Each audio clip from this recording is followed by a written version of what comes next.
एक तो आप लोग ये समझ लें कि मशीन लर्निंग पार्ट है आर्टिफिशियल इंटेलिजेंस का, ठीक है? और मशीन लर्निंग बेसिकली कंप्यूटर्स को अलाउ करती है कि वो डेटा से सीखें और फिर आगे हमें आउटपुट दें, ठीक है? मैं आपको अपनी एग्जांपल देता हूँ, मैंने मल्टीपल कंपनीज़ में काम किया है। हमारे पास क्या होता था, हमारे पास मल्टीपल सोर्सेज़ से डेटा आता था, उस डेटा के ऊपर फीचर इंजीनियरिंग करते थे, फिर उसके बाद हम एल्गोरिदम लगाते थे, फिर उसके बाद एल्गोरिदम का रिज़ल्ट हम निकालते थे। तो जो एल्गोरिदम वाला पार्ट था जिसमें फीचर इंजीनियरिंग आती है, मॉडल वैल्यूएशन आती है, टेस्टिंग आती है, डिप्लॉयमेंट आती है, ये सब पार्ट होता है मशीन लर्निंग का। हाँ, एक और कॉन्सेप्ट जो आप लोगों को पता होना चाहिए, वो पता होना चाहिए कि एक ट्रेडिशनल प्रोग्रामिंग और मशीन लर्निंग में क्या फ़र्क है।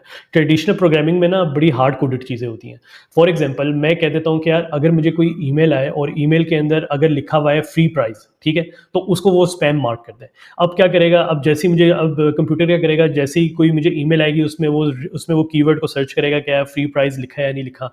तो अगर लिखा होगा तो वो उसको स्पैम कर देगा, ठीक है? ये होती है एक ट्रेडिशनल प्रोग्रामिंग। इसमें आपके इफ एल्स कंडीशंस है, रूल बेस्ड लॉजिक है, ठीक है? अब मशीन लर्निंग क्या होती है? मशीन लर्निंग में बेसिकली आप क्या करोगे इस केस में, आप मिलियन ऑफ ईमेल्स दोगे कंप्यूटर को, ठीक है? और उसको आप बता भी दोगे कि यार ये वाली ईमेल जो है पास्ट की, ये वाली स्पैम है या ये वाली नॉट स्पैम है, ठीक है? तो कंप्यूटर किसी एल्गोरिदम को यूज़ करके वो खुद ही ट्रेन होगा, सही है? वो समझेगा कि यार अच्छा, फ्यूचर में अगर इस तरह की ईमेल आई तो मैंने इसको स्पैम कहना है, और इस तरह की ईमेल आई तो उसको मैंने नॉट स्पैम कहना है। तो यहाँ पे आ जाता है मशीन लर्निंग का कॉन्सेप्ट, ठीक है? अब मैं आपको एक सिंपल एग्जांपल देता हूँ, जिससे आपको और आइडिया हो जाएगा कि मशीन लर्निंग काम कैसे करती है। आप लोगों ने एक्सपीरियंस भी किया होगा और आप लोगों को पता भी होगा कि जब एक बच्चा बड़ा हो रहा होता है तो वो काफ़ी नई नई चीज़ें सीख रहा होता है। तो कभी कभार जब आप बच्चे के साथ मार्केट में जा रहे हो या स्ट्रीट में जा रहे हो तो आप पॉइंट करते हैं कि यार ये एक डॉग है, ठीक है? अब उस केस में आप बच्चे को ये नहीं कहते कि यार जिस जिस एनिमल की 4 लेग्स होंगी या उसमें फर होगी या बार्क करेगा तो वो डॉग होगा, ठीक है? आप सिंपल पॉइंट करते हैं और आप कहते हैं डॉग है। इसी तरह मल्टीपल ब्रीड्स आप डॉग्स की देखते हैं और फिर आप इसी तरह से पॉइंट आउट कर रहे होते हैं डॉग को। तो इसी तरीके से चाइल्ड को पता चलता है कि यार अच्छा, यार ये वाला एनिमल जो है ना, ये वाला डॉग है, ठीक है? अब इसमें ये 100% एक्यूरेसी नहीं होती कि यार वो एक डॉग है, हो सकता है वो कोई और एनिमल हो, लेकिन उस बच्चे ने काफ़ी दफ़ा पास्ट में देखा होता है कि यार इस तरह का एनिमल जब गुजर रहा था तो इस एनिमल को डॉग बोला था। इसी तरह मशीन लर्निंग काम करती है। लाजमी नहीं है कि मशीन लर्निंग आपको 100% रिजल्ट दे, ठीक है? लेकिन with the passage of time जब वो उसके ऊपर ज़्यादा डाटा ट्रेन हो जाता है तो फिर वो 100% रिजल्ट आपको दे सकता है। अब मैं आपको बताता हूँ कि मशीन लर्निंग हमारी डेली लाइफ में किधर किधर यूज़ हो रही है। ईमेल स्पैम फ़िल्टर मैंने आपको एग्जांपल दे दी कि भाई मल्टीपल ईमेल्स आ रही होती हैं तो वो स्पैम फ़ोल्डर में खुद जाती हैं। अब वो खुद कैसे जाती हैं, वो बेसिकली बैक एंड पे एमएल मॉडल लगा होता है। इसी तरह नेटफ्लिक्स आप यूज़ करते हैं, सर्च करते हैं तो उसी तरह के आइटम्स आपको नज़र आते हैं। यूट्यूब पे इसी तरह होता है, आप कोई कीवर्ड डालते हैं सर्च बार में तो उसी तरह की वीडियोज़ आपको शो होती हैं। फिर स्मार्टफ़ोन कैमराज़, नाइट मोड पे जो कैमरा यूज़ होता है वो भी आप देख सकते हैं, बैक एंड पे एमएल मॉडल लगा होता है। फिर उसके बाद जी जब आप मैसेज कर रहे होते हैं तो वो आपका नेक्स्ट वर्ड को प्रेडिक्ट कर लेता है। अब ये सब चीज़ें मशीन लर्निंग कर रही होती है। और इन एग्जांपल से आपको आइडिया भी हो गया होगा कि हमारी डेली लाइफ में टेक्नोलॉजी में हर जगह पे मशीन लर्निंग आ गई है। इवन मैं आपको एक और एग्जांपल देता हूँ, जब आपके सामने मोबाइल पड़ा होता है, ठीक है? आप मोबाइल के सामने जब कोई ऐसी बात करते हैं, लेट्स सपोज आप कहते हैं कि economic condition of the world, तो उस तरह जब आप ये बोलते हैं तो वो स्पीच रिकग्निशन हो जाती है, ठीक है? और वो बैक एंड पे आपको उसी तरह की रिकमेंडेशंस दिखाना स्टार्ट कर देता है। तो ये भी मशीन लर्निंग का पार्ट है। अब मशीन लर्निंग काम कैसे करती है? मशीन लर्निंग बेसिकली काम ऐसे करती है कि आप उसको बहुत ज़्यादा डेटा देते हो, सही है? डेटा देने के बाद फिर वो उस डेटा में से पैटर्न्स निकालता है। पैटर्न से मतलब ये होता है कि फीचर्स निकालता है। फॉर एग्जाम्पल अगर हम किसी ई कॉमर्स स्टोर की बात करते हैं, ठीक है? उसके लिए आपने कस्टमर्स का सारा डेटा लिया है। अब आपने एक एक कस्टमर की जी एवरेज ऑर्डर वैल्यू निकाली, आपने एक एक कस्टमर लाइफ टाइम वैल्यू निकाली, आपने निकाली अच्छा है इसकी हाईएस्ट ट्रांजैक्शन कितनी है, मिनिमम कितनी है। तो ये सब चीज़ें होती हैं फीचर्स, सही है? अब इन फीचर्स की बेस पे आप एल्गोरिदम अपना डिसाइड करते हो कि आपने कौन सा एल्गोरिदम अप्लाई करना है। फिर जब एल्गोरिदम अप्लाई करते हो फिर उसके बाद आप जी ट्रेन टेस्ट करते हो, फिर एवेल्युएट करते हो, फिर इंप्रूव करते हो। यहाँ पे जो एग्जांपल दी हुई है वो बेसिकली कैट की एग्जांपल दी है कि आप कैट को किस तरह से आइडेंटिफाई करोगे, कैट की फोटोग्राफ को, ठीक है? आप सबसे पहले जी काफ़ी ज़्यादा पिक्चर्स दे दोगे आप कंप्यूटर को।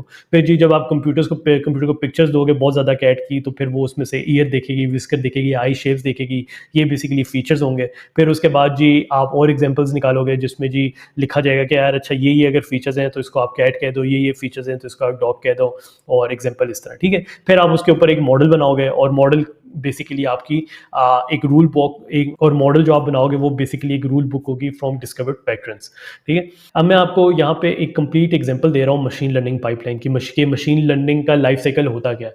मशीन लर्निंग लाइफ साइकिल में सबसे पहले एक डेटा सोर्सेज होती हैं कि मल्टीपल सोर्सेज से डेटा आता है। फिर उसके बाद जी आप उसके ऊपर मॉडल ट्रेन करते हो। मॉडल ट्रेन करने के बाद जी अगर एरर आ रहे होते हैं तो आप उसको इम्प्रूव करते हो। फिर उसके बाद एवेल्यूएशन करते हो मॉडल की, सही है, ए-बी टेस्टिंग होती है, और जब एक दफ़ा आप अपने मॉडल से सेटिस्फाई हो जाओ तो फिर मॉडल डिप्लॉय कर देते हो। अब मैं आपको एक एग्जांपल देता हूँ। फॉर एग्जांपल आपके पास एक क्लाइंट है शॉपिफाई का, सही है, ई-कॉमर्स का क्लाइंट है आपके पास।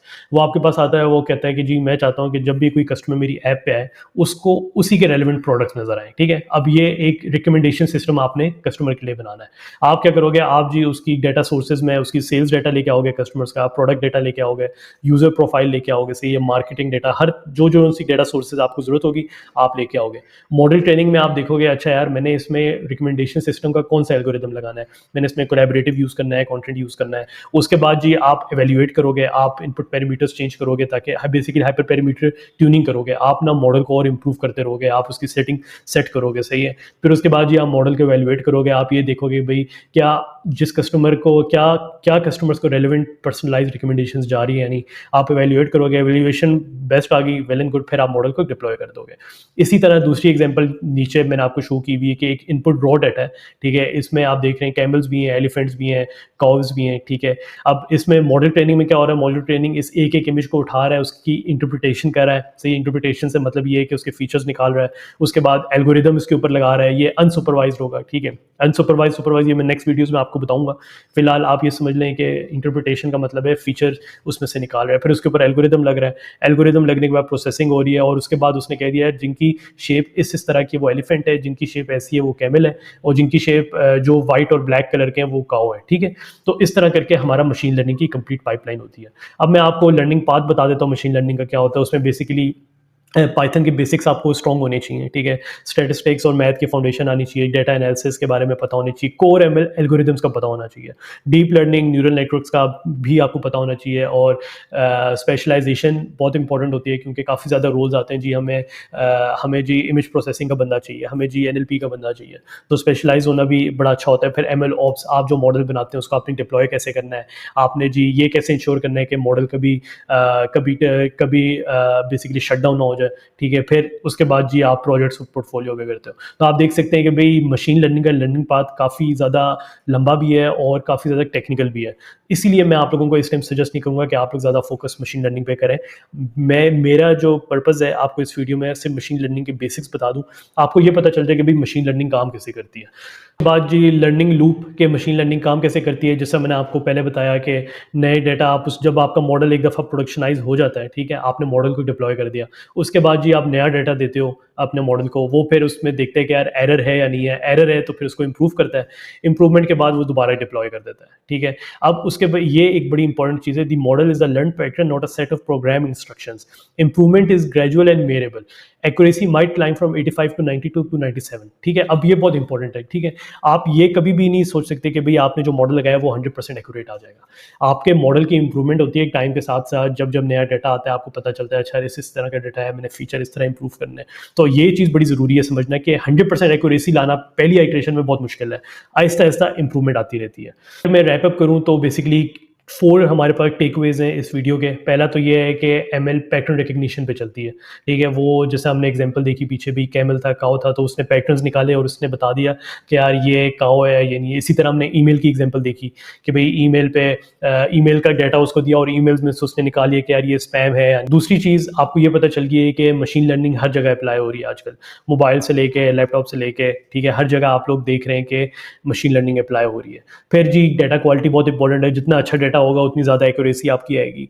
और फिर उसके बाद ये भी एक इंपॉर्टेंट है कि with the passage of time ML का यूजेज ज़्यादा हो रहा है दुनिया में, ठीक है। तो ये बेसिकली मैंने आपको एक ओवरव्यू दिया है मशीन लर्निंग का। मैं फिर बोलूँगा मैं कोई टेक्निकलिटीज़ पे नहीं गया, मैं नहीं चाहता कि आपको मैं टेक्निकल साइड पे ज़्यादा लेके जाऊँ। फिलहाल हमारा फोकस ये है कि हम एआई अच्छे तरीके से सीखें और एआई को प्रैक्टिकल साइड पे अप्लाई करें।